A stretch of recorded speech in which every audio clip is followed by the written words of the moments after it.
ఒక క్యాపిటల్గా మారిపోయిందని చెప్పవచ్చు ఏ ఇంపాక్ట్ సమ్మిట్లో. రైట్.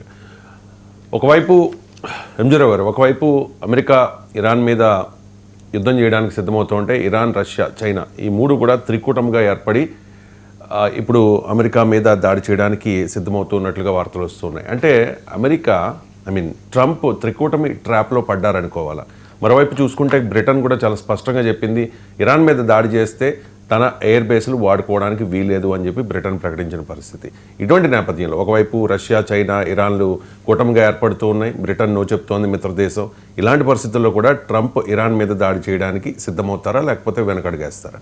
ఎస్ అండి. ఇప్పుడు డొనాల్డ్ ట్రంప్ గత ఒక్క నెల నుండి తన యొక్క అత్యాధునిక ఆయుధాలని, air craft carrier Gerald R4 అని, యుఎస్ఎస్ అబ్రహం లింకన్ అని, తన న్యూక్లియర్ డిస్ట్రాయర్స్ని, తర్వాత ఎయిర్ క్రాఫ్ట్ ఓహియో క్లాసులని, న్యూక్లియర్ సబ్మెరైన్స్ అన్నింటినీ అక్కడ మోహరించడం జరిగింది. తన యొక్క patriot missile, THAAD air defence system, Aegis air defence system, అంటే ప్రపంచంలో ద గ్రేట్ ఆర్మాడా ఈరోజు ఇరాన్ దగ్గర మోహరించారు. కానీ గత ఒక్క నెలగా ఇరాన్ మీద యుద్ధం చేసే ధైర్యం ఆయన చేయడం లేదు. ఎందుకంటే ఇరాన్ మనకి ముఖం కనిపిస్తుంది, కానీ ఇరాన్ వెనకాల రష్యా, చైనా, నార్త్ కొరియాలు ఉన్నాయి.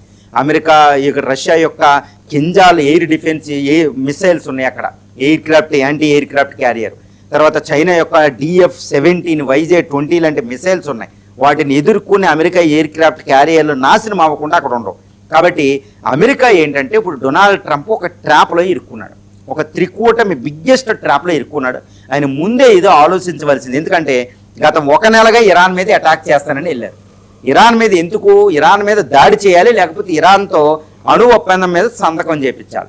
ఇప్పుడు ఇరాన్ అణు ఒప్పందం మీద సంతకం పెట్టే పరిస్థితి ఇక్కడ కనపడడంలో, ఖైమేని ఒప్పుకోవడంలో ఖైమేని. కాబట్టి ఎందుకంటే రష్యా, చైనాల బలం చూసుకుని, కాబట్టి అమెరికాకు ఉన్నది ఒకటే ఒక ప్రత్యామ్నాయం, ఇరాన్ మీద దాడి చేయడం.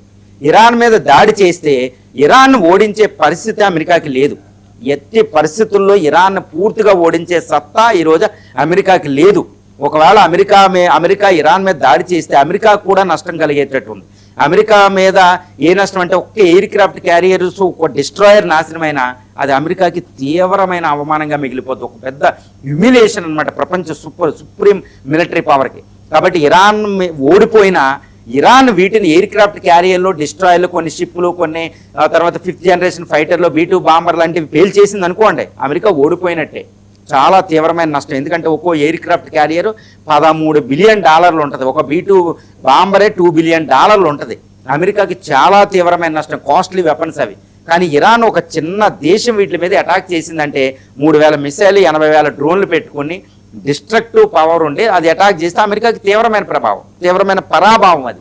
కాబట్టి ట్రంప్ ఇప్పుడు ట్రాప్లో ఇరుక్కున్నారని చెప్పవచ్చు. ఎందుకంటే రష్యా, చైనాలు ఉన్నాయి, ఇరాన్ను ఓడిపోనివ్వాలి. ఇరాన్ ఎట్టి పరిస్థితుల్లో చూడండి, ఉక్రెయినే ద గ్రేట్ రష్యా మీద ఓడిపోవడంలో గత 4 సంవత్సరాల నుంచి యుద్ధం చేస్తుంది. ఆఫ్టర్ ఒక ఎందుకు పనికిరాని ఒక చిన్న దేశం అది, ముఖ్యంగా రష్యాతో పోలిస్తే. ఎందుకంటే ఉక్రెయిన్ వెనకాల నాటో, అమెరికాలు ఉన్నాయి కాబట్టి. ఇదే విధంగా ఇప్పుడు కూడా ఒక ట్రాప్ ఇరాన్ రూపంలో ఒక ట్రాప్, బిగ్గెస్ట్ ట్రాప్ డొనాల్డ్ ట్రంప్కి ఇచ్చింది. అది ఆయన ఊహించకుండా వచ్చాడు ఇక్కడికి. ఇప్పుడు వెనక్కి వెళ్తే ఇరాన్ లొంగదు. ఇరాన్ మీద ఇప్పుడు నెల రోజుల నుంచి యుద్ధంలో ఇంత మోహరింపులు చేసి వెనక్కి వెళ్ళినా అమెరికా ఓడిపోయినట్టే, యుద్ధం మొదలవ్వకుండా. అలా అని అటాక్ చేసినా ఇరాన్ మీద గెలిచే పరిస్థితి లేదు. కాబట్టి ముందుకెళ్తే నువ్వే, వెనక్కి వెళ్తే గొయ్యి. చాలా దారుణమైన పరాభావానికి దగ్గరలో ట్రంప్ ఉన్నారు. కానీ ఇప్పుడు తెలిసిన వివరాలు ఏంటంటే ఎట్టి పరిస్థితుల్లో ట్రంప్ ఇరాన్ మీద అటాక్ చేయాలని ఫిక్స్ అయిపోయినట్టున్నారు. ఎందుకంటే ఆయన పిచ్చి తుగ్గలక్ టైప్ అనమాట. మన పిచ్చి తుగ్గలక్ అంటారు. ఆఫ్ కోర్స్ పిచ్చి తుగ్గలక్ కాదు ఇండియాలో. ఆయన ఢిల్లీ నుంచి మధ్యప్రదేశ్లో క్యాపిటల్ మార్చడం జరిగింది ఆయన ఆ టైంలో. తర్వాత రూపీని పెట్టడం, టోకెన్ కరెన్సీ అని ఎన్నో చేశారు. అందుకే పిచ్చి తుగ్గలకలు అని చెప్పుకుంటాం భారతదేశంలో 16, 15, 14 శతాబ్దాలు. కాబట్టి ఇప్పుడు చూస్తే ట్రంప్ కూడా ముందుకెళ్తే గోయి, వెనక్కి వెళ్తే. ఇరాన్ మీద వెళితే ఇరాన్ ఓడింప శక్యం కానిది, ఎందుకంటే రష్యా, చైనాలు ఓడినివ్వదాన్ని. వెనక్కి వస్తే తీవ్రమైన పరాభావం. ఏంటి ఇరాన్ ఆడు ఇష్టం వచ్చినట్టు చెప్పి అమెరికా ఓడిపోయిందని చెప్పింది. కాబట్టి ముందుకెళ్ళిన ప్రమాదం, వెనక్కి వెళ్ళిన ప్రమాదం. కాబట్టి బిగ్గెస్ట్ ట్రాప్లో ఈరోజు డొనాల్డ్ ట్రంప్ ఇరుక్కున్నారు. కానీ తన వార్ కమిటీలో, వార్ క్యాబినెట్లో ఒక డేట్ ఫిక్స్ చేసినట్టు తెలుస్తుంది.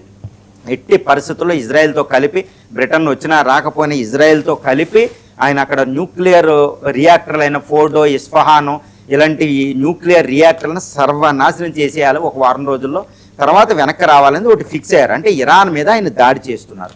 దాడి చేసి ఒక వారం రోజుల తర్వాత ఇక ఇరాన్తో ఎక్కువ టైం యుద్ధం చేయకుండా యుద్ధ విరమణ అయింది, మా లక్ష్యాలు పూరించినాయని అమెరికా అప్పుడు వెనక్కి వెళ్తుందన్నమాట. అంటే ఇరాన్ యుద్ధం జరుగుతుంది, కానీ ఈ 4-5 రోజుల్లోనే ఇరాన్ ప్రతిస్పందన ఎలా ఉండబోతుంది, ఇరాన్ ఇంతమంది అమెరికన్ సైనికులను చంపేది, ఎంత అమెరికా ఆయుధాలు నాశనం చేస్తా అనే దాని మీద ఆధారపడే ట్రంప్ విజయం ఉంటుంది. కానీ చాలా తీవ్రాతి తీవ్రమైన యుద్ధం, ఘోర పరాభవం అమెరికాకి మాత్రం సిద్ధంగా ఉంది. ఒకవేళ ఇరాన్ మీద అటాక్ చేస్తే అది అమెరికా పతనానికి నాంది అనేది కూడా మనం ఇక్కడ చెప్పవచ్చు, ఎందుకంటే రష్యా చైనాలు వెనకాల ఉన్నాయి కాబట్టి. రైట్. ఇక కేరళ స్టోరీ అప్పట్లో ఎంత వివాదం సృష్టించిందో అందరికీ తెలుసు. చాలామంది అభ్యంతరం